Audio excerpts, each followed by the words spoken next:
Bonjour, alors dans cette vidéo nous allons faire des formes ouvertes et voir ce qu'on peut faire avec une forme ouverte. Alors je vais dans numériser une forme ouverte. Alors j'ai deux choix, soit celle-ci qui va me faire, qu'il vaut mieux que je fasse avec un stylet. Si vous n'avez pas de stylet, vous prenez celle-ci, numériser forme ouverte. Et là vous allez poser des points. Clic gauche, ça va vous faire un point d'angle. Clic droit, ça va vous faire un point de courbe. Donc là j'ai fait un point de courbe, là je vais refaire un point droit, entrée, voilà. Donc si je prends mon motif que je fais refaçonner, je vois bien qu'ici j'ai un point d'angle, là aussi, et là j'ai fait un point courbe. Je peux redescendre, je peux le mettre par là, je le fais aller comme je veux, mon point, et je peux même en rajouter. Je rajoute un point droit, je rajoute un point courbe ici. Je refais mes points. Celui-là, je vais remettre un courbe aussi. Hop, voilà, on fait un peu ce qu'on veut.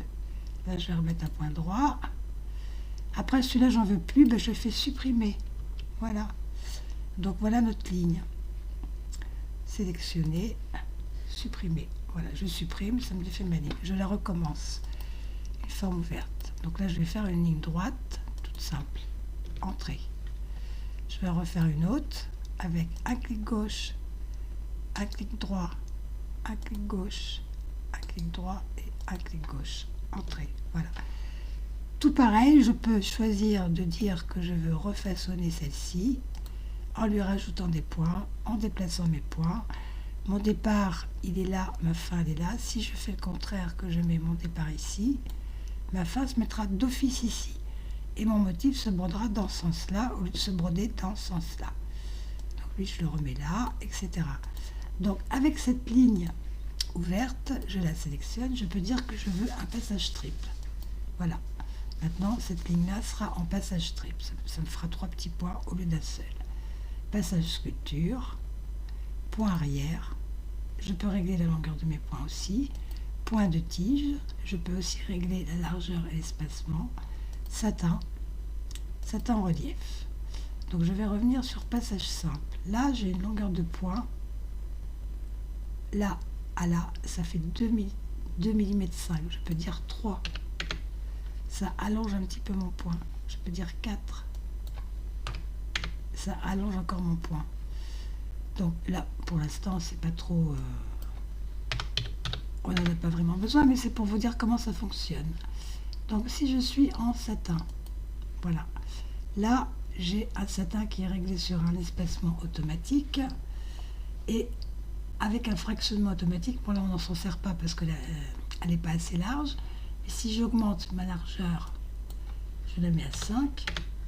Voilà, là je peux encore décocher, mais si je la mets à 8, voilà, je vais avoir une défragmentation, ça ne va pas se broder d'un coup. Donc pour l'instant, je peux quand même enlever le fractionnement automatique, parce que ça ne fait pas 12 mm ici, on va dire 11,50 même. Hein.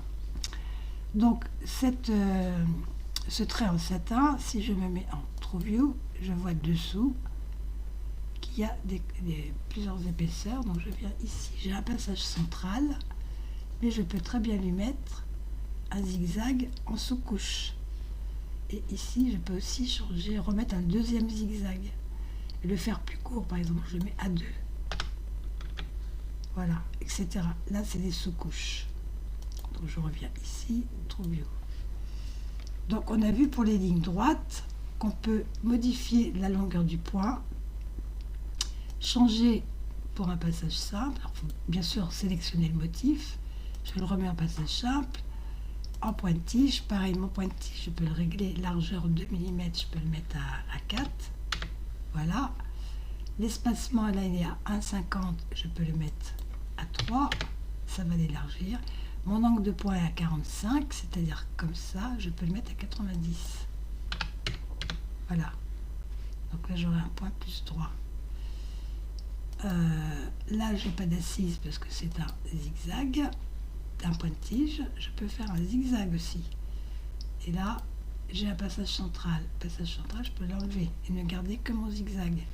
Pareil, mon zigzag, je peux dire aussi largeur à 4. Voilà, j'ai un zigzag à 4. Espacement, je vais le mettre à 1, entrée. Donc plus on rétrécira, plus on arrivera sur du satin en fait. Voilà pour les lignes ouvertes. Ce qu'on peut faire avec des lignes ouvertes. Je reprends mon motif, je le remets comme ça. Voilà. À savoir que dans les séquences, le premier objet que j'ai fait, c'est celui-ci. Il va se broder en premier. Celui-ci, c'est le deuxième que j'ai fait. Il se brodera en deuxième. Si je veux que ce soit l'inverse, je prends mon petit motif, je le remonte d'un cran. C'est lui qui se brodera en premier. Je peux aussi me servir de la flèche. Hop, je le redescends là. Je change sa couleur, par exemple, voilà. Je veux que le motif rose se brode en premier. Et bien lui, je le remonte d'un cran. Voilà. Voilà pour les lignes ouvertes, pour la longueur du point, et selon ce que vous faites avec, eh bien vous avez plusieurs réglages. Voilà, ici, pour la largeur du point, on va faire un 5, voilà, etc. Pour le satin, c'est pareil. Vous pouvez aussi dire que vous voulez une bande à 5. Point de tige. Bon, après il y a les petits motifs. Alors les petits motifs, ceux-là, on les retrouve ici dans motifs catégorie Blackware. Donc ça, ici, on a tous les motifs que Hatch nous a offert gentiment, et plus moi ceux que j'ai créés, que j'ai fait moi-même. Alors dans les motifs de Hatch, par exemple Blackware 2, voilà, si je clique sur les petits motifs ici, je vais avoir ces petits motifs à disposition que je vais pouvoir choisir. Hop, voilà, ça va me répéter mon motif sur la longueur de ma ligne. Ensuite, si c'est un motif que j'ai créé moi, par exemple, je sais plus, single motif, cœur d'étrage, croquet, voilà, là j'ai fait des petits croquets, soit comme ça, soit comme ça. J'en ai fait que 2, voilà. Après, on apprendra à faire des petits motifs. J'ai plein de choses là-dedans. Alors après, il y a les motifs.